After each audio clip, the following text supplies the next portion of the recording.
Selamat datang di Rukun Podcast. Tapi gini ya, ini disclaimer nih. Isinya Bible ini tidak sama dengan isinya Bible ini atau ini gitu. Diubah berarti? Enggak, ini sama sekali baru. Oh. Bukan adopsi dari sini, bukan adopsi dari sini, bukan adopsi dari manuskrip kuno manapun. Jadi ini sebenarnya murni tulisan si pendiri sekte itu. Oh, jadi memang tidak terikat sama siapapun. Ya. Walaupun di sini ada tulisan Bible-nya gitu. Ya. Tapi masalahnya si pendiri ini tadinya pemain musik gereja. Oh, Ya, waktu dia masih muda, pemain musik gereja. Dia akhirnya keluar dari gereja itu dan mendirikan gereja setan ini gara-garanya pada waktu hari Sabtu malam, dia melihat seorang laki-laki bermaksiat di sebuah festival. Ya, bermaksiat dengan lawan jenis. Minggu paginya, si pendiri gereja setan ini melihat orang laki-laki yang sama itu bersama anak istri dalam gereja, sedang berdoa gitu. Oh, Dan berarti itu dia lihat berminggu-minggu gitu. melihat orang yang protes sama. kepada orang yang sama. Ya, dia mungkin tidak setuju dengan atau gimana ya, memandang bahwa tingkah laku orang Kristen seperti itu buat dia mungkin tidak mencerminkan orang Kristen yang sebenarnya. Dia mengeneralisasikan lah ibaratnya perilaku terus seseorang akhirnya dia untuk mendirikan keseluruhan. gereja setan. Wah, ini dan lebih menulis bahaya lagi. Satanic Bible. Nama orangnya Anton Sander Levy. Tapi isinya ini sama sekali berbeda dengan yang ini ya. Jadi Sama tidak sekali ada kaitannya tidak ada sama sekali. hubungannya. Dapat dari mana sih kok? Belilah masa dari Bantar Gebang. Kok Wah, tapi bisa kalau lo bahasa beli isinya begini? emang waduh parah. Tapi juga untung bahasa emang. Inggris ya. Coba kalau ada terjemahan berarti udah terorganisir juga di sini tuh. Saya nggak Dijelasin. perlu tunjukin lah isinya. Saya nggak mau bahas isinya lah. Karena ini tidak ada hubungan dengan kristologi. Iya, gitu. iya, benar-benar. Di luar kristologi ini mah. Ya. Ada apa lagi nih yang baru-baru nih? Kemarin ada ini. The Dead Sea Scroll. Ya. Oh. Ini juga dokumen penting nih. Ini yang baru datang nih. Ini namanya nih, The Humas. Cumas apa Humas nih bacanya nih. Pokoknya Stone Edition. Humas. Ini adalah isinya hanya 5 kitab Musa plus tafsir. Oke. Hanya 5 kitab Musa. Dari Kejadian, Keluaran, Imamat, Bilangan, Ulangan. Tapi ada tafsirnya. Yang ini juga ada tafsirnya. Kalau yang ini kan lengkap nih. Dari dari Kejadian sampai 2 Tawarikh. Tanah. Ya, kalau yang ini hanya Pentateuch saja. Tapi tafsirnya ini lumayan gimana ya? Mau lihat? Boleh. Nah, di sini juga nih komplit nih. Komplitnya apa? Ini tradisi-tradisi dari Yahudi nih. Bentar ya. Selain indeks, mereka punya hari-hari penciptaan langit dan bumi. Ini dari Adam sampai Yakub. Tahunnya tuh ya, dari tahun penciptaan 1 sampai tahun berapanya tuh. Banjir Nuh, 70 bangsa. Ini perjalanan dari Abraham. Ini lebih kayak detail data yang dibuat sama almarhum bapaknya ini ya. Oh enggak, ini mah Steffi. jauh lebih ini. Oh, jauh lebih ini. Jauh lebih. Sampai ini makanan-makanan yang boleh dimakan. Nanti ada nih, apa namanya? Ini nilai apa nih ya? Dry measures, pengukuran kekeringan segala macam tuh lihat. Nih, perjalanan Musa ke Gunung Sinai juga ada. Keluarga Musa, Harun dan Miriam ada. Nah, nih. Ini lumayan juga nih dibahas nih. Buat yang nggak paham bahasa Quran, yang sering menuduh bahwa Quran salah karena menyebut Maryam ibunda Isa Al-Masih sebagai saudara perempuan Harun, ya. Tuh kemarin aku juga bahas tuh. Oh, ini kuliah nih ya. Ini kuliah. Isi kuliah ya. Ini di sini malah ada nih, tuh ya. Bagannya keluarga Musa, Harun dan Miriam. Jadi buat yang menuduh bahwa Quran salah menyebutkan Maryam sebagai saudara perempuan Harun, nanti kita bisa lihat di sini. Jadi Harun yang dimaksud itu memang Nabi Harun alaihissalam, abang daripada Nabi Musa alaihissalam. mereka berdua punya saudara perempuan namanya Miriam tuh. Nih, Miriam. Ya, bukan Maryam, ini Miriam. Miriam. Ya. Ayahnya namanya Amram. Baca. Amram, ya. Kalau Maryam ibunda daripada Isa Al-Masih, ayahnya namanya Imran. Ini Amram. Saudara perempuannya Nabi Harun dan Musa, Miriam. Kalau ibunya Isa Al-Masih, Maryam. Marmir gitu ya. Jadi ada bedanya gitu. Maka itu mereka menganggap bahwa Quran salah menyebutkan Maryam sebagai ibunda Isa Al-Masih dianggap sebagai saudara perempuannya Harun. Mereka menuduhnya begitu. Padahal itu adalah tradisi daripada bangsa Yahudi untuk menyebutkan seseorang menisbatkan kepada leluhurnya. Yeah. Jadi Ukhta Harun atau diterjemahkan saudara perempuan Harun itu sebenarnya artinya adalah kamu ini keturunan Harun gitu. Yeah. Leluhur kamu tuh orang soleh, nabi lagi. Terus kan dikatakan di ayatnya kan disebutkan bahwa ayahmu bukan seorang buruk perangai, ibumu bukan seorang pezina. Maksudnya adalah kenapa? Karena mereka menuduh Maryam berzina karena mempunyai anak tanpa suami gitu lah. Yaitu mempunyai anak Nabi Isa Al-Masih gitu ya. Di sini juga ada yang namanya Harun ya. Harun menikah dengan seorang wanita bernama Eliseba. Ya. Istrinya Zakaria yang merawat Maryam atau Maria namanya juga Elizabeth. Ya. Ini Eliseba sebenarnya sama, transliterasinya juga Elizabeth juga. Ini adalah istrinya Harun. Jadi kalau menggunakan standar mereka yang menuduh bahwa Quran salah menyebut Maryam sebagai saudara perempuan Harun, kita bisa tanya, kalau begitu apakah ini Eliseba istrinya Zakaria? Bener nggak? Bisa nggak begitu? Enggak, maksudnya bisa nggak kita menggunakan standar yang sama dengan menuduh seperti itu? Iya, jadinya bisa kalau disambung-sambungin gitu. Tapi kan pasti bukan. Ini adalah istri daripada Nabi Harun gitu loh. Makanya yang membuat standar yang menuduh Quran salah itu berarti standarnya kurang canggih gitu. Iya. Gitu aja sih. Pengertiannya. Nah, Yesus sendiri di Bible kan juga disebut sebagai anak Daud. Apakah artinya Yesus anak kandung Daud? Jarak Yesus sama Daud jaraknya kurang lebih 1000 tahun lebih. Apakah kita berpikir Yesus anak kandung Daud? Kan bukan. Yesus juga mengatakan kepada orang-orang Yahudi, hai kamu keturunan ular beludak. Gitu. Apakah benar mereka tuh keturunan ular gitu? Kan enggak, itu kan kalimat kiasan. Iya. Gitu. Ya, ini sih hanya intermezzo lah. Gitu. Bukan intermezzo, ini namanya satu mata kuliah lagi nih. Aduh. Nih, bagian binatang yang disebut tuh. Sampai dipisah-pisahin tuh. Komplit banget ini tuh. Nih, tradisi mereka dalam membuat pembakaran alat pemanggang. Benang tuh. Di zaman dahulu ya. Ini peta daripada kemah perjanjian tuh. Denah, peta. Ini satuan dalam untuk cairan gitu. Nih, domba macam-macam tuh. Ini lengkap banget ini. Nah, tetapi sebenarnya bukan ini yang menjadi perhatian saya. Kenapa saya beli buku ini, bukan ini. Tapi di dalamnya ini ada tafsir rabi-rabi Yahudi dari mulai Kejadian sampai Ulangan. Pernah dengar? Kan kita dulu pernah bahas ya. Nabi kita, Nabi Muhammad SAW kan dituduh apa dulu? Pedofil. Menikahi anak 6 tahun, berumah tangga 9 tahun gitu kan. Di sini jelas banget. Ada yang dinikahi usia 3 tahun. Di situ dijelaskan tafsirnya. Tafsirnya ya. Mau lihat? Waduh. Di Beresit berapa ya?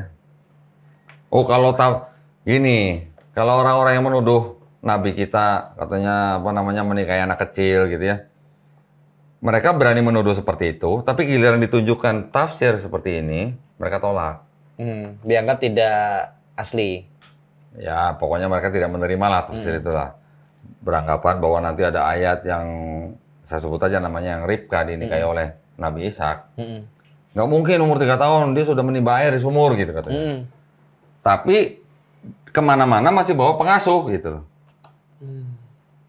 Ya, Kan kita kan tidak dijelaskan menimba air sumur bawa air segayungnya segimana? Apakah segini? Apakah segini? Iya. Kan kita nggak tahu, gitu kan? Nggak ditulis soalnya. Karena satuan untuk liquid Yahudi zaman dulu dengan sekarang itu beda. Gitu. Satuannya beda gitu. Kalau Amerika mungkin sekarang pakai galon, kita pakai liter ya. Iya. Di sana namanya baht. Nah, baht itu berapa ini? Nanti turunannya ada lagi gitu. Nah, gayung itu berapa baht gitu. Kita nggak tahu, di sini nggak ditulis. Gitu. Oke. Mau lihat? Yang 3 years old. Wah, bahaya, jangan. Itu kan sudah dibahas sebelumnya. Sudah dibahas. Enggak, ini ada bukti yang lebih otentik karena ini punya mereka. Satu, boleh Ya satu. kan? Iya. Ini kan dokumen otentik mereka gitu loh. Yahudi maksud saya ya, bukan Kristen ya. Oke, di sini kasih lihat ya. Hagar, ibunda daripada Ismail alaihissalam, di sini disebutkan putri Raja Fir'aun. Oh. Gimana? Nih.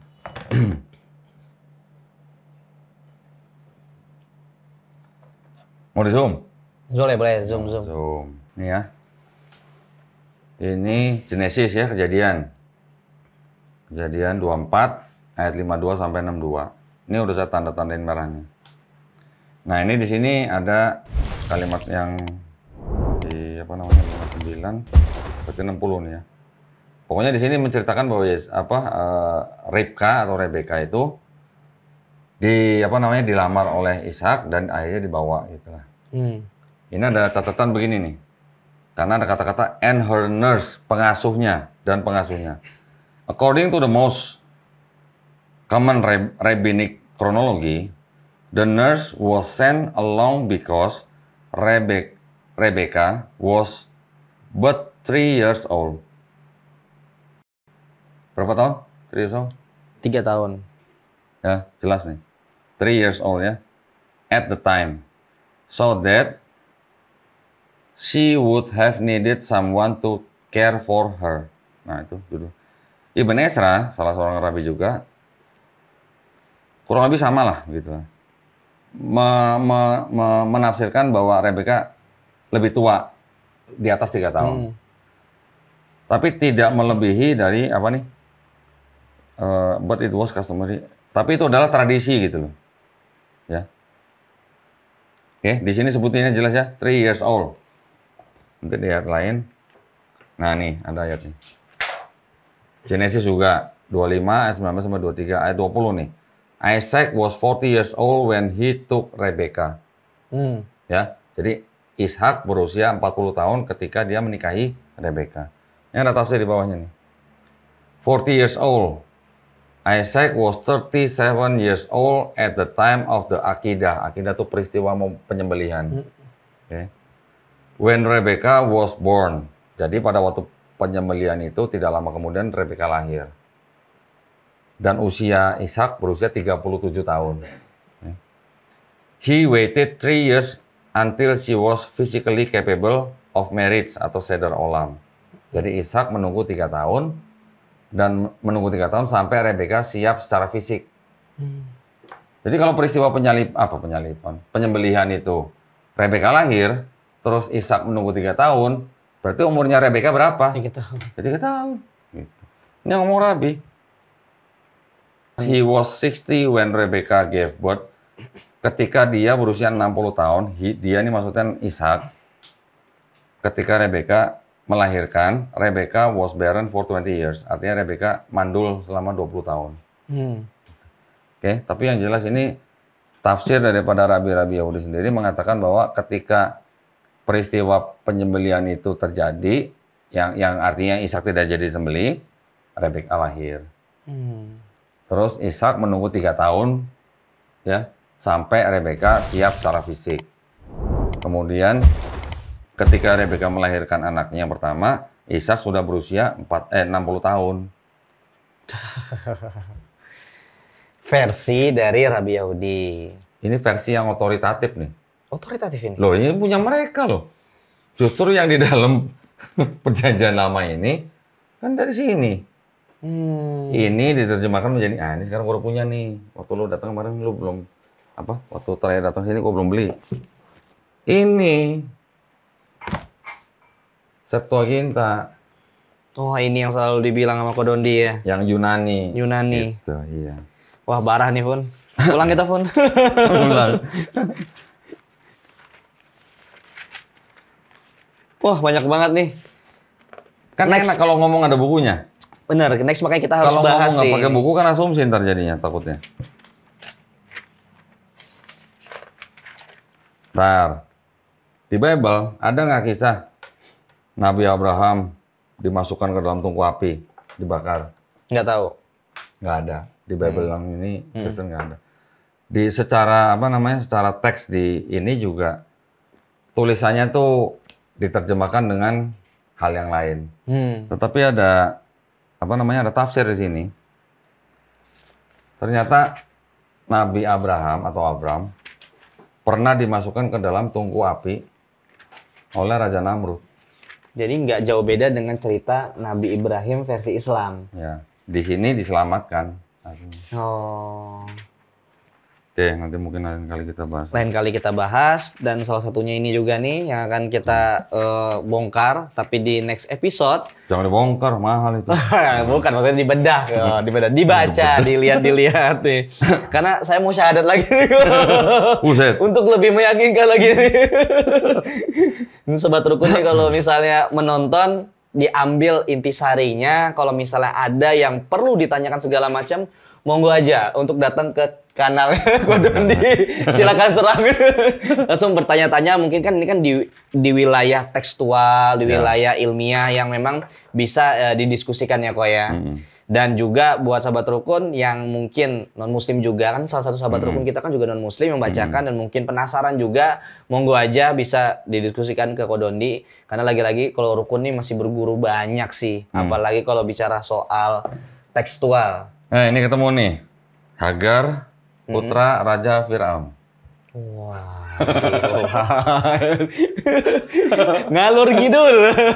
Enak nggak kalau baca teks gini? Iya sih, benar. Ini untuk ayat ke berapa nih? Kejadian 15, ayat 19 sampai 16, 12. Ini kejadian 16 berarti ini ya. 16 ayat ke berapa nih? Di sini kan menceritakan bahwa Hagar dan Abraham Sarah dan Abraham diberikan Hagar, gitulah. Nih, Hagar was a daughter of the Pharaoh. Ya, so it was that Hagar, an Egyptian princess. Berarti ya. Oke?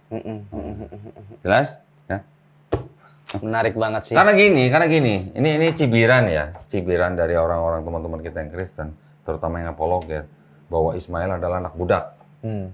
Karena Hagar dikonotasikan dengan budak. Gitu. Ya mereka nggak punya ini, yang mereka kan punya kan cuma terjemahan bahasa Indonesia gitu loh. Gitu. Ini penting buat kita yang bergerak di dalam bidang kristologi, karena yang membela Hagar, yang membela profil-profil dalam Quran yang dianggap sebagai kurang bagus, yang membela malah ini nih. Ya, dan ini dokumen resmi daripada Yahudi dan sangat-sangat otoritatif. Yang berhak menafsirkan Tanakh ya rabi-rabi mereka lah. Nah, sedangkan ini, apakah rabi-rabi itu menerima ini? Enggak. Gitu. Karena ini itu seperti ini kan Septuaginta, ini kan Tanakh nih, anggapnya ini Tanakh nih. Ini Tanakh nih. Gua terus terang kalau memperagakan ini gua demen. Gitu, bener. Kebuka semua kan pada ujungnya kan. Karena dari ini doang nih tadi nih. Ini gini ya. Ini kan Tanakh kan. Tanakh ini kan Bible-nya orang Yahudi kan. Dari Kejadian sampai 2 Tawarik. Ya. Diterjemahkan menjadi ini.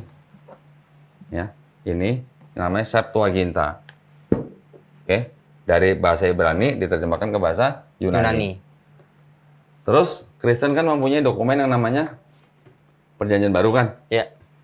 Nah, ini Perjanjian Baru doang nih. Ini sih cuma Perjanjian Baru dari Matius sampai Wahyu. Tidak ada Perjanjian Lamanya, ini Perjanjian Baru nih. Yang terjadi adalah, dan ini ditulis dalam bahasa Yunani juga.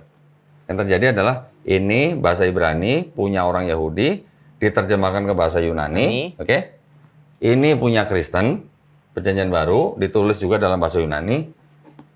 Ini ditempel nih, yang perjanjian ini kan menjadi perjanjian lama kan? Ini kan perjanjian baru kan? Ditempel. Enak kan suaranya? Hilangkan suaranya ya. Jangan dihilangin.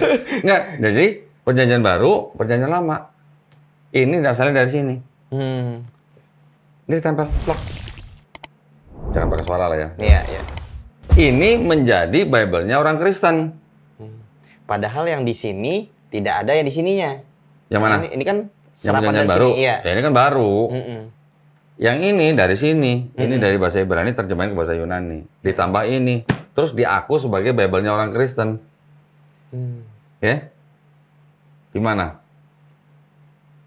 Habis ini ada lagi nih yang kreatif nih.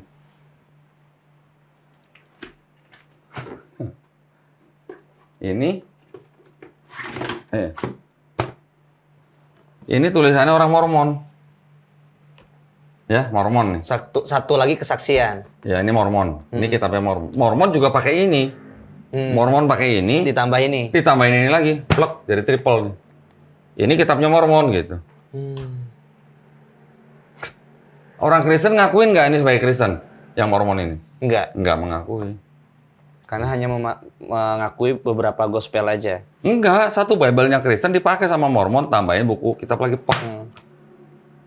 Ini menjadi kitabnya Mormon. Ini kitabnya Yahudi. Dari sini menjadi ini, ditambahin ini. Jadi kitabnya Kristen. Kitabnya Kristen ditambahin sama bukunya Mormon. Jadi kitabnya Mormon. Gitu. Paham? Paham. Enak nih kalau ada bukunya enak. Memperagakan gitu. Allah ilaha illallah asyhadu anna Muhammadar Rasulullah. Sahabat rukun, kalau nggak dipotong nih bahaya karena kita kehabisan episode biar kita bahas lagi kok. Jangan di dipotong. episode selanjutnya. Ini jangan dipotong kalau ini. Jangan dipotong ya. Jangan. Ini ilmiah. Benar. Sumbernya ada, teksnya ada. Dan bisa diverifikasi. Kenapa dipotong? Iya. Jangan. Tapi cuma di channel Kodon yang berani seperti itu. Channel Rukun. Kok baru? Kenapa? Ya kita tidak bicarakan soal viewers karena kita tidak bicarakan soal ini. Tapi memang runtutan ketika kita collab kemarin yang banyak konten itu ternyata banyak sih kok yang akhirnya mempunyai pertanyaan segala macam. Lagi-lagi kan kita kalau Rukun kan sebagai media yang menyampaikan dari narasumber dan sebagainya. Kalau Kodon ini kan sebagai praktisi. Apa perlu gue monitor komen-komen di Rukun? boleh. Tapi kan capek kan banyak tuh di channel Kodon ini sendiri. Ya, kan? saya aja udah nyediain waktu kurang lebih 1 jam lah buat monitor komen kan. Boleh. Nanti... Karena orang komen kan itu artinya dia sudah punya perhatian. Iya. Sama kita kan. Ya paling tidak kalau kita nggak menjawab atau nggak merespon ya paling tidak kan like sama heart gitu. Iya. Oh udah gitu. Tapi kalau ada yang misalnya dari teman-teman kita yang Kristen komen nanya ya kita jawab. Gitu. Dan selalu kita jawab selalu dengan ini. Yes. Sesuai dengan apa yang ada di teks gitu ya, tidak berasumsi sendiri. Iya. Menarik. Jadi monggo kalau mau sahabat Rukun yang penasaran datang sama Kodoni. Tuh, saya banyak tunggu. nih. Saya tunggu. Tuh, literasinya banyak dan jelas. Dan kalau misalnya masih banyak kekepoan, siapa tahu juga dari kepo itu bisa login ya kok ya. Enggak, saya nggak ngajak orang untuk login. Nggak mengajak tapi memang memberikan penjelasan-penjelasan ilmiah saja ya kok ya. Iya. Kalau mengajak tersangkaan kita islamisasi lagi. Iya, betul. Kita kan santai aja. Santai aja. Alhamdulillah tapi banyak yang malaf ya kok ya. Alhamdulillah. Oh, kalau yang di Manado hampir tiap hari. Kemarin? Iya. Di bulan Ramadan itu? Ramadan, iya. Hampir tiap hari. Tapi kok nggak kesana sih kok? Belum tepat waktunya. Oh, belum tepat waktunya. Apa belum ada dananya? Dananya juga. Masya Allah. Lumayan, kemarin kita ngitung buat 4 orang 30 jutaan. Wow. Bolak-balik semua. Kacau Jadi sih, kemarin saya ke Jogja dulu gitu. Dan memang ada target sih waktu kemarin Jogja. Nah, agenda di Jogja itu ke depannya ada apa kok? Ya, kita kan gini, kita kan juga kolaborasi sama Molab Center Yogyakarta yang ada di Jogja. Dan itu memang saya juga memang banyak banyak berkomunikasi dengan mereka. Karena pada saat ada orang yang datang untuk minta diskusi dengan mereka kadang-kadang nanya saya gitu telepon. Ya nanti saya yang bantu gitu. Iya. Ya sama lah kayak rukun lah ibaratnya ya. Kita bersama-sama dalam berdakwah. Iya. Oke kok, malah sering video call jadinya. Video call? Jadi kalau mereka lagi kedatangan tamu dari kalangan Kristen atau Katolik itu, mereka ngobrol, video call sama saya. Jadi saya ngobrol sama mereka. Boleh nanti sebenarnya kita tuh di Rukun ini lagi ada surprise gitu kan. Ada salah satu narasumber kita yang mau kita podcastin dan memang request dari beliau dan pengen menyampaikan. Oh kalau gitu mendingan gua ngikut ke sono, gua ke studio Rukun aja jadi nggak 2 kali ya. Boleh. Gitu ya. Emang masih ada studio Rukun? Loh, emang ada? Emang mana studionya? Ada, insya Allah ada. Belum rubuh? Belum dirubuhin? Makasih sahabat Rukun sudah nonton sampai habis kolaborasi kita sama Kodondi yang insya Allah silahkan diambil ilmunya, informasinya. Jika kurang segala macam silahkan perbanyak lagi literasinya. Lagi-lagi kita ingin menyampaikan sesuatu yang bermanfaat dan juga sesuai dengan apa yang ada di teks. Jadi kita hanya melihat saja gitu ya dan membacanya bukan berasumsi dan sebagainya gitu ya Ko ya. Makasih banyak sahabat Rukun, Kodondi pamit undur diri. Assalamualaikum warahmatullahi wabarakatuh. Hari gini Pak Agan. Assalamualaikum warahmatullahi wabarakatuh. Waalaikumsalam warahmatullahi wabarakatuh. Selamat datang di Rukun Podcast.